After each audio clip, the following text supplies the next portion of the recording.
Selamat pagi anak-anak. Apa kabarnya kalian hari ini? Alhamdulillah, luar biasa. Allahu Akbar. Nah, sebelum kita memulai pembelajaran, kita akan membaca doa terlebih dahulu. Berdoa mulai. Berdoa selesai. Baik, pada materi sebelumnya kita telah mempelajari tentang pahlawan. Seperti yang anak-anak ketahui bahwa ada banyak pahlawan di Indonesia seperti pahlawan revolusi, pahlawan pendidikan maupun pahlawan perjuangan. Nah, sekarang Ibu akan mengajarkan tentang materi tema cita-cita. Baik, ada yang tahu apa itu cita-cita? Kehendak. Betul, cita-cita itu adalah kehendak. Ada lagi?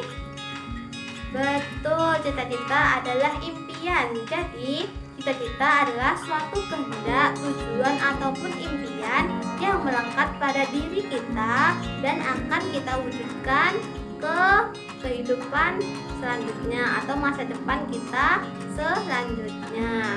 Baik, siapa di sini yang punya cita-cita? Oh ya, ada yang menjadi guru, ada lagi? Dokter, bagus, ada lagi? Polisi. Nah, semua cita-cita kalian bagus ya anak-anak, tapi untuk mewujudkannya kalian harus terus berusaha, harus rajin belajar, jangan malas-malas, dan harus pantang menyerah. Nah, Ibu akan menampilkan gambar kepada kalian. Sini. Nah, dari gambar ini apa sih yang dapat kalian lihat anak-anak? Betul, ini adalah pekerjaan atau profesi. Apakah kalian pernah melihat profesi ini di lingkungan sekitar kalian? Banyak, betul sekali. Contohnya seperti Ibu sendiri. Ibu ini salah satu profesi yang ada di gambar ini kan? Apa profesi Ibu? Betul, guru. Nah, selanjutnya kalian amati gambar yang Ibu tampilkan ini, kemudian kalian baik, sekarang kalian kumpulkan tugas kalian ya anak-anak. Nah, setelah Ibu nilai hasil kalian ternyata bagus-bagus, kalian telah memahami perbedaan dari pekerjaan-pekerjaan yang telah Ibu perlihatkan tadi kepada kalian. Nah, jadi betul sekali, pekerjaan-pekerjaan itu banyak sekali anak-anak, profesi, pekerjaan, cita-cita yang ada di lingkungan kita. Semuanya itu tidak ada yang buruk, semuanya itu baik, asal kita terus berusaha dan berjuang ya anak-anak. Ya. Nah, dengan adanya pahlawan-pahlawan maupun profesi-profesi yang ada di lingkungan kita, maka kehidupan kita menjadi sejahtera. Betul. Seperti polisi, apa sih peran polisi di lingkungan kita? Betul, menjaga keamanan. Apa sih fungsi guru di lingkungan kita? Betul, mengajarkan ilmu-ilmu kepada kalian. Nah, setelah lingkungan kita sejahtera, maka sumber daya alam kita melimpah. Apa sih sumber daya alam kita contohnya? Betul, sayur. Ada lagi? Betul, pohon, seperti buah-buahan, sayur, tomat, kangkung, dan lain sebagainya. Kemudian, bagaimana sih kita untuk melestarikan ataupun menanam tumbuhan itu dengan subur? Tentunya kita membutuhkan tanaman yang membutuhkan bibit yang bagus, membutuhkan media tanam tanah yang subur, pupuk, pemeliharaan yang baik, dan lain-lain sebagainya. Nah, setelah kita menjawab sumber daya di lingkungan kita seperti sayuran, tumbuhan, tomat, cabai, dan lain sebagainya, Ibu akan menjelaskan jenis sumber daya alam itu. Sumber daya alam itu ada dua ya anak-anak, yaitu pertama sumber daya alam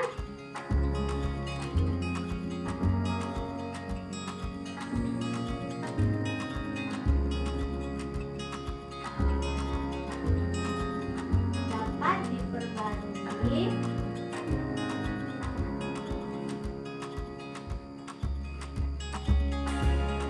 dan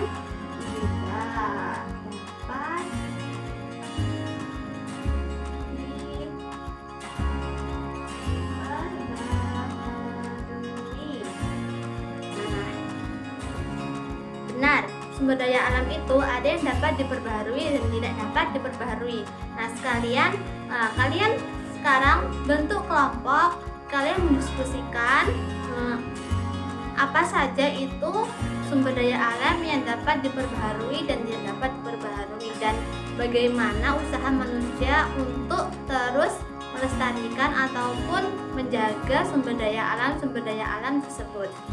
Kalian bentuk tabel seperti ini ya anak-anak.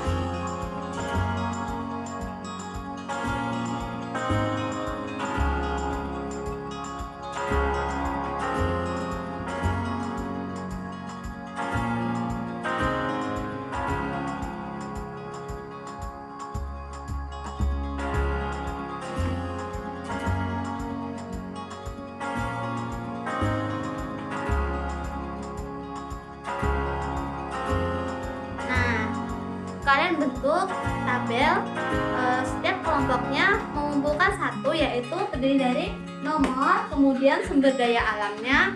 Kalian bisa memilih sumber daya alam yang dapat diperbaharui ataupun tidak dapat diperbaharui, dan usaha manusia untuk menjaga atau melestarikan sumber daya alam tersebut. Ibu akan memberikan waktu 15 menit ya anak-anak. Baik, sekarang kalian kumpulkan hasil diskusi kelompoknya di depan. Baik, waktu diskusi selesai ya anak-anak. Sekarang kalian tampil satu persatu ke depan untuk menjelaskan hasil diskusinya masing-masing, yaitu terdiri dari nomor, kemudian sumber daya alamnya, dan usahanya.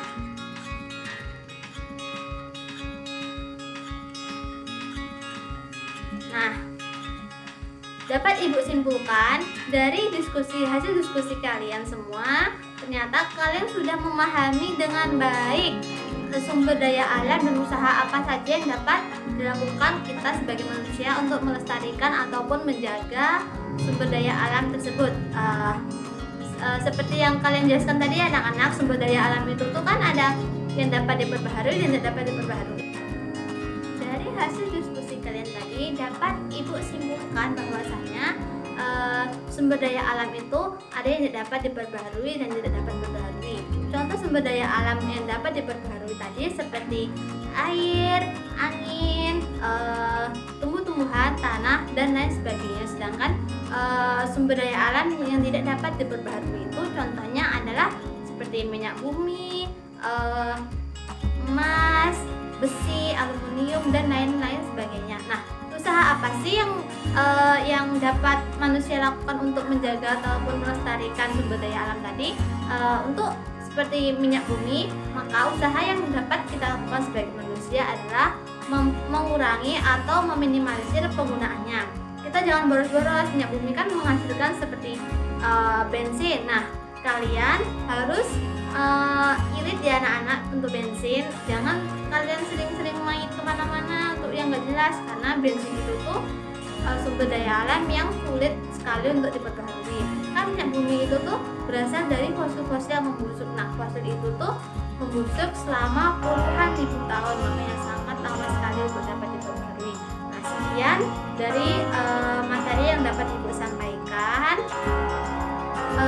Ibu ada tugas untuk kalian, yaitu kalian membuat peta konsep tentang materi apa saja sih yang telah kita pelajari tadi. Kemudian minggu depan Ibu akan memeriksa hasil PR kalian, dikerjakan individu ya anak-anak. Oke. Jika setelah ini tidak ada materi pembelajaran lagi, saya boleh istirahat. Ibu akhiri. Wabillahi taufiq wal hidayah. Wassalamualaikum warahmatullahi wabarakatuh.